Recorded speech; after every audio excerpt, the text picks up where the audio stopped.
सब चीजें चल जाती है।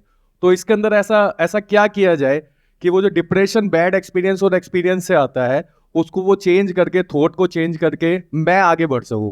पहले मैं आपका क्वेश्चन अच्छे से समझ लेता हूं, आप बताना कि मैं ठीक सोच रहा हूं या नहीं।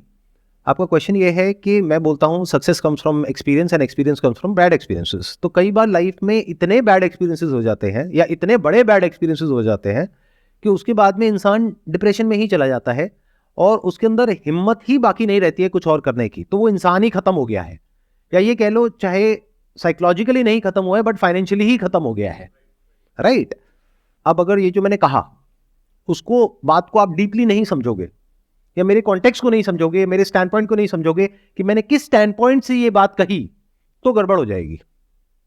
ये बात मैंने कही थी अपने, नहीं समझोगे। या ये कह लो, चाहे साइकोलॉजिकली नहीं, कि उसके बाद में इंसान डिप्रेशन में ही चला जाता है।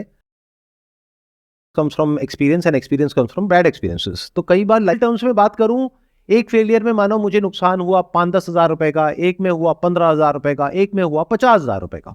तो ऐसा नहीं हो गया कि मेरे को 50 लाख का नुकसान हो गया या मैंने अपने फादर का घर गिरवी रख दिया और उसके बाद में हम सड़क पे आ गए। ऐसा कभी नहीं हुआ, ऐसा मैंने कभी कोई स्टेप नहीं उठाया। प्लस उस सेमिनार में बार बार मैंने एक बात कही कि ना भागना है ना रुकना है, बस चलते रहना है और छोटे छोटे स्टेप्स उठाने हैं। तो जब इन सारी बातों को आप जोड़ करके समझोगे तब आपको समझ आएगा कि किस स्टैंड पॉइंट से मैंने क्या कहा। मतलब क्या कि अगर आप लोग छोटे छोटे स्टेप्स उठाते हो तो रिस्क भी छोटे छोटे हैं, तो फेलियर भी छोटे छोटे हैं, तो वहां से बाहर निकलना बहुत आसान है। तभी मैं कहता हूं आसान है।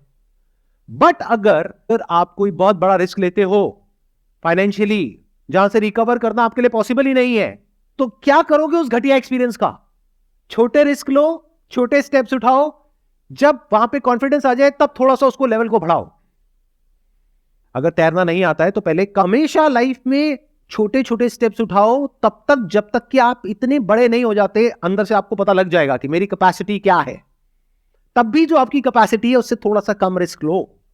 कभी भी इतना बड़ा रिस्क मत लो लाइफ में कि आप सड़क पे आ जाओ, जहां से आपको ऐसा लगा कि अगर मैं ये कर दूंगा तो अगले 2 महीने में मेरी ये जो फाइनेंशियल प्रॉब्लम है जो 20 साल में क्रिएट हुई है वो 2 महीने में सॉल्व हो जाएगी। और उस चक्कर में, क्योंकि वो ग्रीड अब आपके ऊपर इतनी हावी हो गई, आपने जा करके जो भी पैसा था आपके पास में बचा खुचा